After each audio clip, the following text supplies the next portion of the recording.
Et un des secrétaires de bloc, un Français, je lui dis, je suis peintre. Ah, il me dit, moi aussi. Ben, je dis, je voudrais dessiner. Oh, ben, il me dit, je vais te donner des bouts de papier. Mais il ne me dit pas que c'est interdit, il ne me dit rien. Et puis des bouts de crayon, petits bouts de crayon comme ça. Moi, je me suis mis à dessiner. J'ai rencontré quelqu'un que je connaissais bien, et c'était Marcel Paul. J'avais continué à dessiner sans m'en faire, comme ça. Et Marcel Paul vient me trouver et me dit, j'apprends que tu dessines. Moi, je lui ai dit, j'ai fait ça toute ma vie. Et oui, il me dit, mais tu mets en danger la communauté française tout entière. Bon, ben, je lui ai dit, je dessine plus. Il m'a dit, si, mais on va organiser pour que tu puisses le faire. Ça venait dire quoi, l'organisation? Ça voulait dire, et ça, il faut comprendre comment fonctionne un camp. C'est pas les SS qui... C'est les déportés eux-mêmes qui font fonctionner. Les SS donnent des ordres, et puis il faut les exécuter. Ça demande une comptabilité quotidienne. Tant de rations de pain, tant de morts dans la nuit, tant de... etc. Pour chaque bloc, ça veut dire du papier.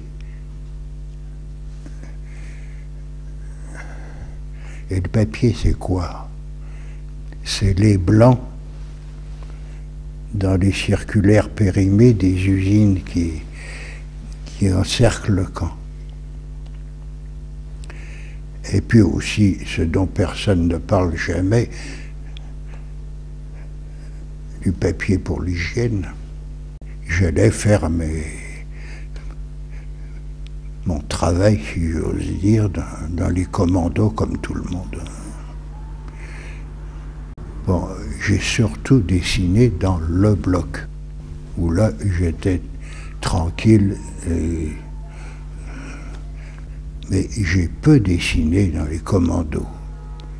Bon, parce que là, on est directement sous la surveillance du SS avec ses chiens.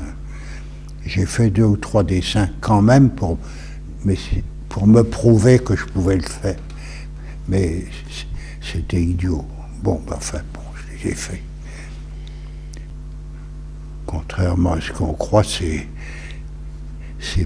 j'étais pas le peintre qui a dessiné, non. Il y avait 3-4 Français, enfin, du temps où j'y étais, hein, parce que moi j'y étais que pendant 8 mois. Il y avait 2 Belges, il y avait un Soviétique, et on s'est tous entraînés. Et on a tous dessiné. Je connaissais un médecin français. Et je suis allé le voir au Révire. Mais c'est un hasard qui m'a fait rencontrer Maurice Alvax. Moi, à l'heure où je suis allé au Révire, bon, et moi je ne savais pas que c'était Maurice Alvax. Je ne l'ai su qu'après. Les Français étaient organisés, les Espagnols étaient... les mômes aussi. Ils étaient redoutables. Oh, ils vous auraient tué pour un morceau de pain. C'était devenu des sauvages. L'aîné avait 14 ans. Et il venait d'Auschwitz. Quand je suis arrivé là-bas, j'avais aussi ma boîte d'aquarelle, une petite boîte de 6 tubes, que j'ai donnée ensuite au musée de la Résistance à Champigny. Et par l'intermédiaire de la résistance intérieure, j'ai demandé si on pouvait me restituer cette boîte d'aquarelle. Et 2 mois après, il y a un interné allemand qui est rentré dans le bloc, qui m'a mis la boîte d'aquarelle dans la main et qui m'a tourné le dos, sans un mot. Donc j'ai pu faire les 5 aquarelles qui sont reproduites dans le livre, je les ai faites là-bas. Et les portraits que j'ai faits, les portraits, ça a été les dimanches après-midi. Parce que le dimanche après-midi, on ne travaillait pas. Les dessins étaient planqués par la direction,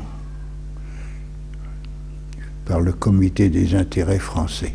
Le comité des intérêts français, ça groupait tous les partis et toutes les organisations de résistance. Et ça faisait partie de la résistance clandestine internationale. On nous doit, à ce moment-là, pour cela, on doit beaucoup aux internés allemands. Et à Buchenwald, le bloc 34, ça a été un des centres culturels les plus importants. On a fait des conférences le dimanche après-midi. C'était un des lieux où l'on fabriquait de la culture contre la déshumanisation. Et parfois, il y a des camarades qui disaient qu'on charriait parce qu'on était assez fatigués comme ça, mais ils se trompaient. Et ensuite, ils étaient contents qu'on les fait. On a fait une conférence sur la poésie française de Charles d'Orléans à Aragon et Luara. Eh bien, ça demandait 3 mois d'orgue. Ben, il n'y a pas de bibliothèque. Il fallait trouver de bloc en bloc français quelqu'un qui se souvenait.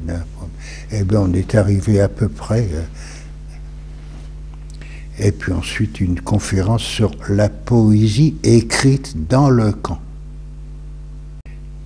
La poésie en période clandestine, c'est l'arme principale pour lutter contre la déshumanisation. D'abord, ça ne demande pas beaucoup de matériel. Ce n'est pas moi qui ai rapatrié les dessins. Ça a été Christian Pineau qui rentrait en priorité comme un des grands chefs de la résistance. Et je lui ai dit, porte ces dessins à Aragon, ça peut servir à ce soir. C'est ce qu'il a fait. Et quand je suis rentré, moi, le 2 mai, j'étais voir Aragon, je lui ai dit, tu t'es servi de mes dessins? Il m'a dit, non petit, je les édite en volume. Ah. Et alors, tu seras payé comme un permanent du parti pendant 1 an, et après tu ne me demandes plus un sou, parce que tous tes droits d'auteur auront été réglés. J'ai fait ouf, parce que moi je suis rentré avec 1000 francs. Hein.